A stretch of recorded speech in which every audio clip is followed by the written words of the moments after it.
Alô, minha gente, Luiz Antônio Simas, vamos para a leitura 6 do Corpo Encantado das Ruas. A leitura 5, o texto sobre as pombagiras, termina com uma frase que é a seguinte: as pombagiras gargalham para as nossas limitações enquanto dançam na rua. Elas dançam na rua. Então, já que a gente falou da dança, a gente trouxe a dança, né, para essa brincadeira, para essa gira, né, do livro. O próximo texto chama o tambor, que é absolutamente fundamental para que a dança ocorra, né? E é um texto chamado Imaginação Percussiva. Eu começo citando o samba do Luiz Reis para a bateria da Mocidade Independente de Padre Miguel. Lá vem a bateria da Mocidade Independente, não existe mais quente, né? E aí começa o texto da seguinte maneira: as ruas são de Exu, o morador das encruzilhadas, lugar em que não há fixidez. Mas Exu não mora só na encruza. Ele tem a artimanha também de morar no som de um assovio ou nos desenhos de um surdo de terceira no meio da bateria de uma escola de samba. A cultura do samba, baseada na oralidade, relata que o surdo de terceira foi inventado por Sebastião Esteves, o Tião Miquimba, discípulo de Mestre André, na bateria da Mocidade Independente de Padre Miguel. Contam que Miquimba, numa noite em que os surdos de pergunta e resposta não estavam presentes a um ensaio de bateria, pegou um surdo e começou a tentar marcar o compasso binário e, ao mesmo tempo, intercalar batidas entre um tempo e outro. Mestre André gostou e mandou fazer um surdo mais agudo e menor que os dois tradicionais. O novo instrumento passaria a desenhar batidas inusitadas entre as marcações regulares. Em entrevistas, Miquimba usou a expressão imaginação percussiva para explicar o babado. Nada mais distante da imaginação percussiva que a vida que andamos levando, enjaulados em hospícios de concreto, desencantados do mundo, condecorados com tarjas pretas. Parecemos eufóricos, desmedidos ou silenciosos, deslocados. Educados na lógica normativa, somos incapazes de atentar para as culturas que subvertem ritmos, rompem constâncias, acham soluções imprevisíveis e criam maneiras de preencher o vazio. Estamos morrendo prenhes de ódios e razões. Acinzentou no Brasil. Como verdejar dinâmicas novas, saindo do conforto dos sofás em que morreremos tristes e conscientes da nossa falida superioridade?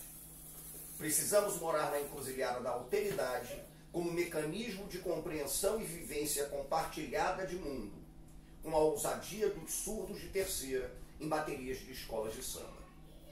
Ando matutando faz tempo, em minhas desconfianças, a respeito do que chamo de gramática dos tambores, sobre a possibilidade de os surdos das baterias sugerirem um arretado campo de vivências e elaboração de conceitos que desamarrem o mundo.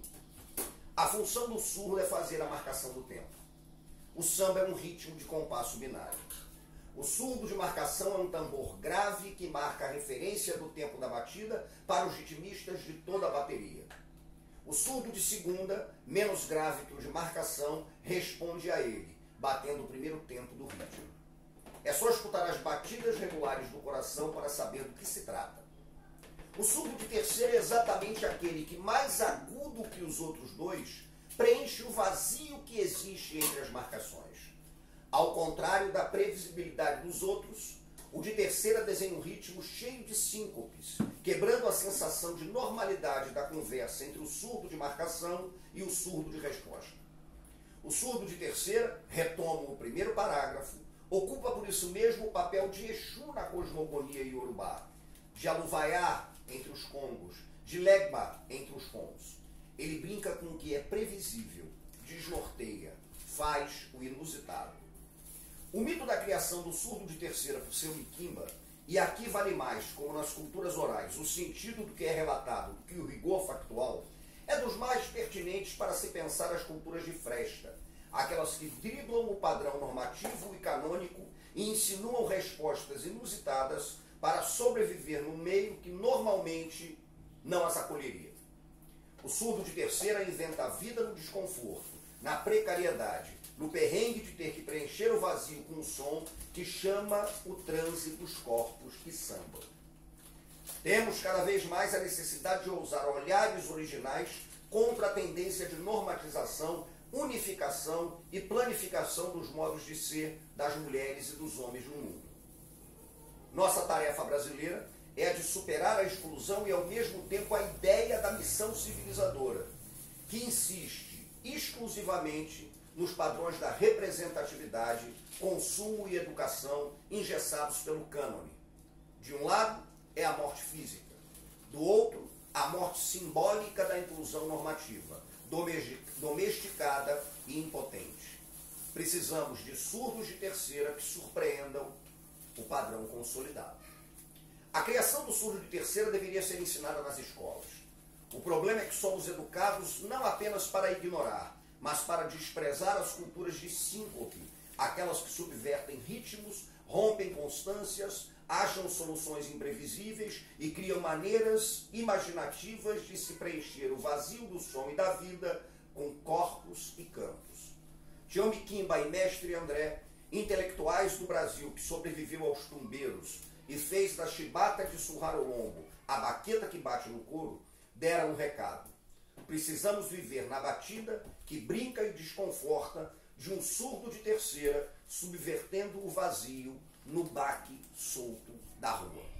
Bom, esse texto é um texto que traz algumas propostas mesmo de, conceitualmente, pensar as culturas da cidade, as culturas urbanas, a partir das culturas de síncope, da ideia de cultura de síncope.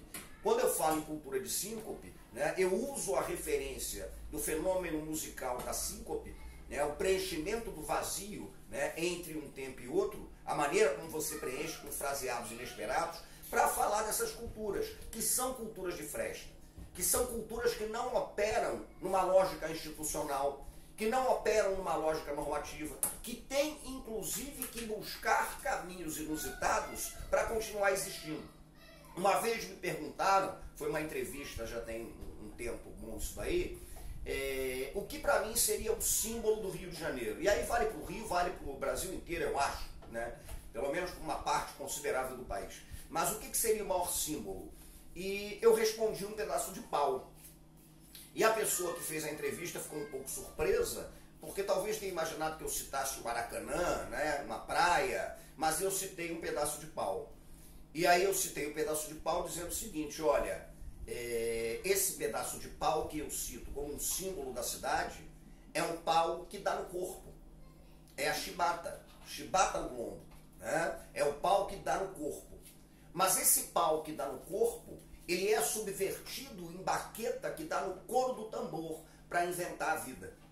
Nesse sentido é que eu digo, né, que aqui o pau que bate no corpo virou baqueta que dá no couro do tambor para inventar o mundo através da dança dos corpos e do diálogo entre tambor e corpo. Isso me parece muito interessante para que a gente possa pensar as culturas da cidade. É isso aí, amanhã tem mais, a gente continua falando de tambor. Valeu!